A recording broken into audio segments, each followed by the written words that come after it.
morning to everybody. I just wanted to do a live video today. You hear the smooth music in the background. It's relaxing, beautiful music in the background from Peru.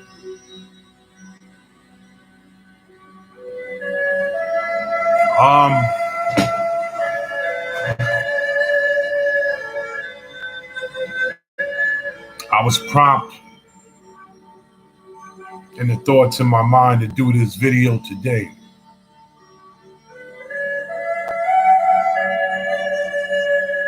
I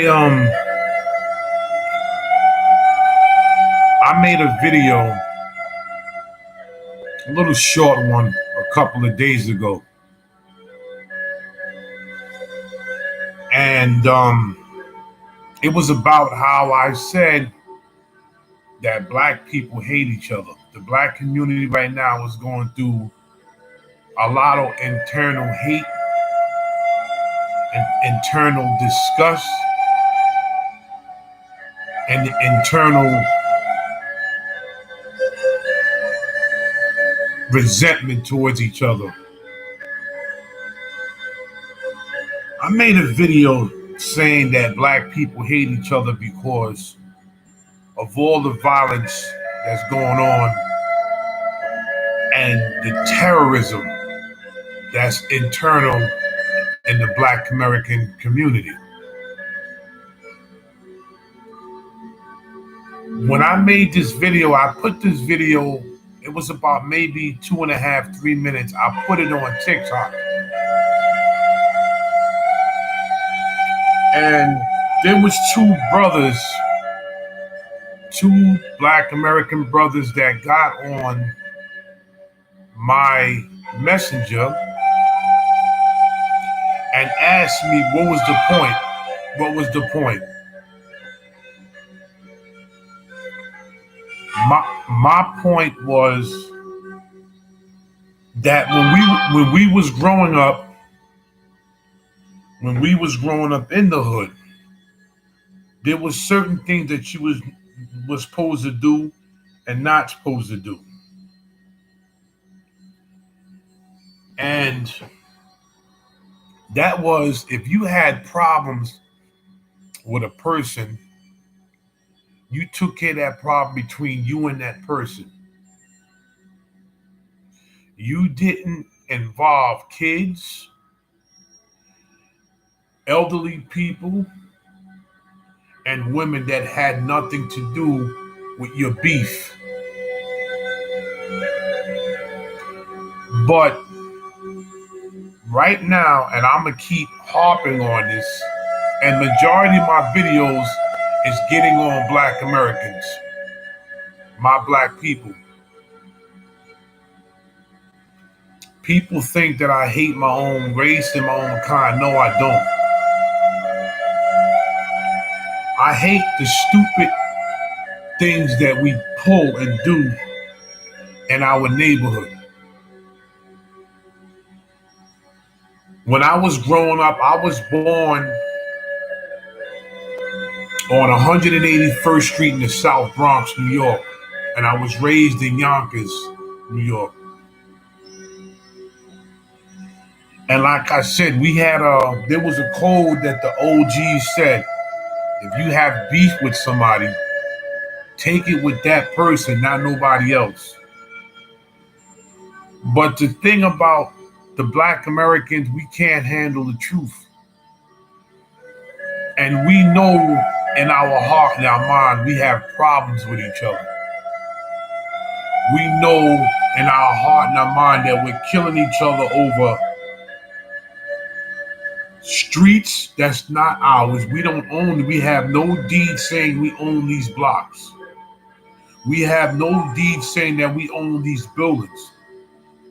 Because truth to be said right now, if we miss a couple of payments on our rent,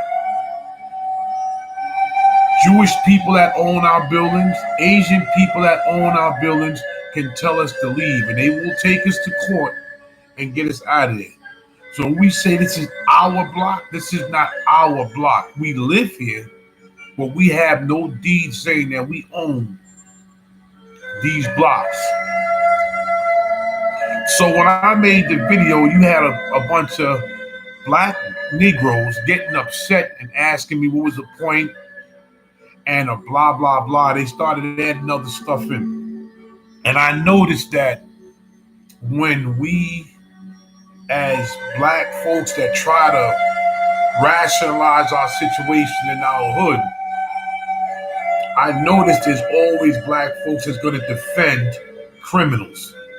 There's black folks that's going to defend all the drug dealers and the gangsters that's causing chaos and terrorism in our neighborhood.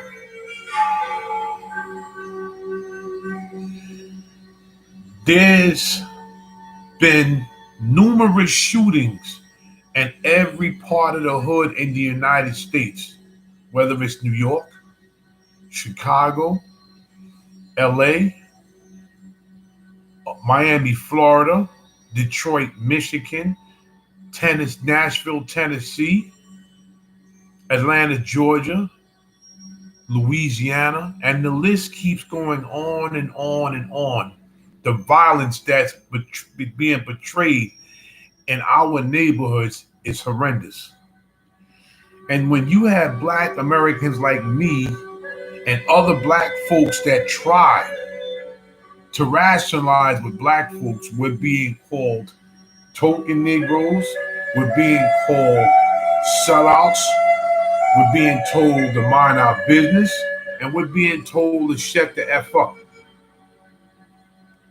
You have young babies that have to go to school.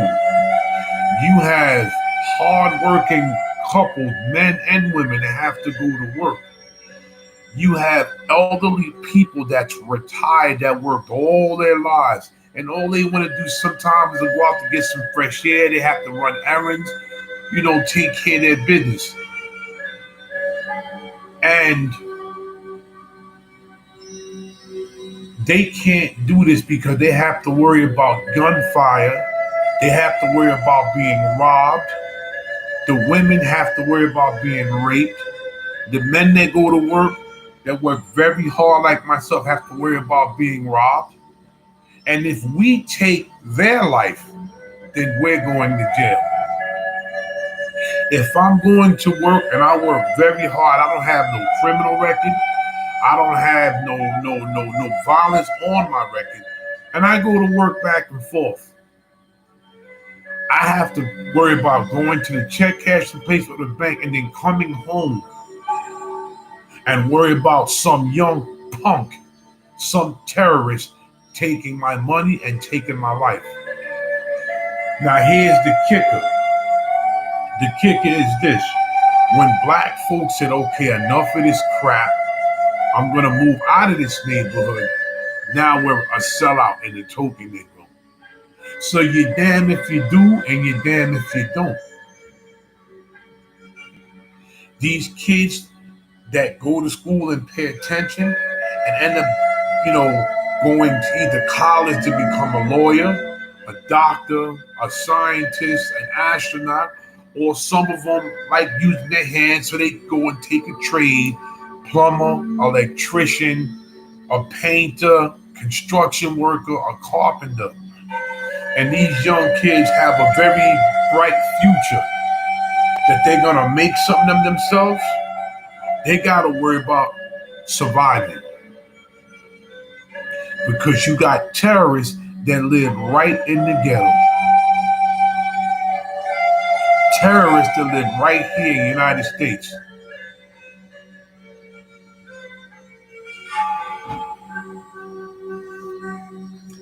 There's a thing going on right now to where New York City might have a concealed carrying law where people can carry guns in New York. Now, New York is already bad. I don't know if it's going to go through, but let's say it does go through. Let's say it goes through and you got innocent people like me and other people that work hard. We get our license. And we happen to be coming home from work and we just got paid. Now somebody comes out of nowhere and tries to rob us for our money. And we make a conscious decision to shoot this person. Now the question is, are we going to go to jail? Are we going to go to jail? That's the big question. Are we going to get locked up for protecting ourselves? There was a Caucasian guy years ago. His name was Bernard Goetz. This was back in the middle 80s. And Bernard Goetz was a professor at Columbia University. Caucasian, about 100 and maybe 40, 35 pounds, so maybe 25 pounds soaking wet, Coke bottle glasses, very nice guy, didn't bother nobody. He was a guy that was going back and forth to work. He was approached by 4 Black American thugs, and they tried to rob him. But Bernard Goetz had a permit, a gun permit on him, and he was carrying a gun. Now he shot all 4 of these young kids when they tried to rob him. None of them died. One of them was crippled. First of all, they locked him up. But because he had a gun permit, and because he had no record, and because he wasn't involved nobody, the Lord blessed him where he got off. And Bernard Goetz could have killed these 4 dudes. He could have killed them. Now, what I'm saying to you, like I said before, New York City might issue where we can carry guns. What's going to happen if one of us goes to work? We have no criminal record. I have no record. I'm going to work, and I don't have kids. But let's say if I was married, or just be, I'm myself. I'm by myself right now, and I'm taking care of me. And somebody tries to rob me, and I shoot this person. This person either ends up in a hospital, or this person ends up dead. Am I going to jail? That's going to be the trick of this whole situation. As Black Americans, as people, period, you should be able to live your life without no problems. But you got young terrorists, you got terrorists in their 20s, even their 30s, going around shooting people for no reason at all. And in the Black American community, it's getting out of hand. It's not, matter of fact, it's not getting out of hand, it's already out of hand. Father's Day alone, the whole weekend, people was getting shot. And the 21-year-old kid that just was about to get his basketball life going and probably could have took his mother and anybody out of the hood, he was taken out just like that within a blink of an eye. And I always get on our community, man, because we have to understand somebody has to say something. I remember the Detroit 300. Big ups to them. I just found out that they're still around, so that's a good thing. So hopefully they'll start doing their patrolling in Detroit, Michigan. But they was taken down and had to step back from 2 hood rat African American women. 2 of them.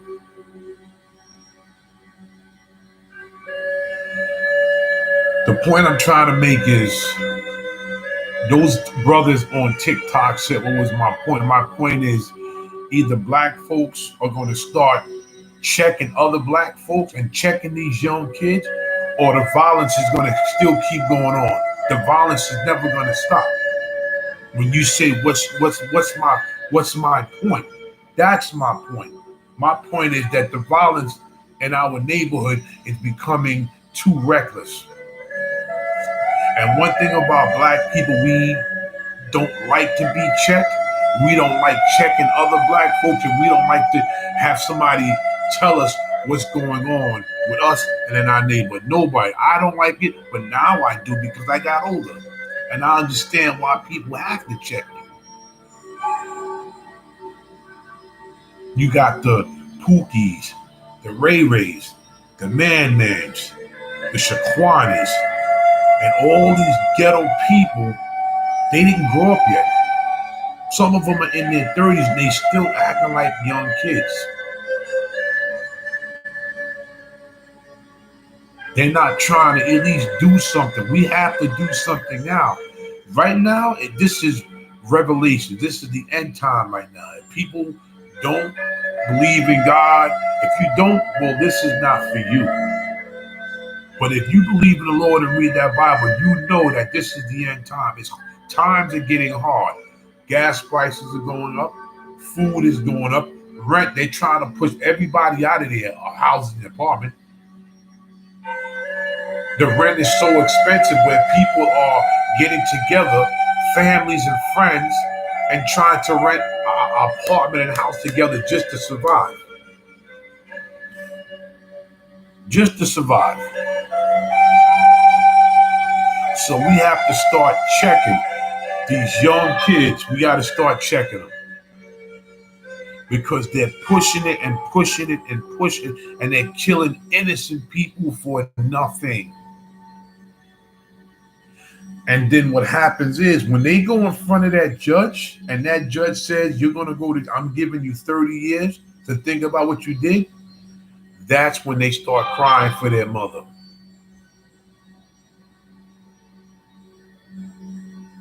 Understand what's going on. That's my point.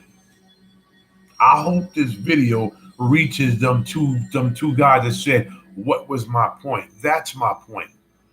And the thing about it, what pissed me off, y'all are grown, so y'all should know better. That's my point. Like, share, leave a message, and subscribe to my channel. I'm building my channel now. Subscribe. It doesn't cost any money to press that subscription button or leave a message. Bless.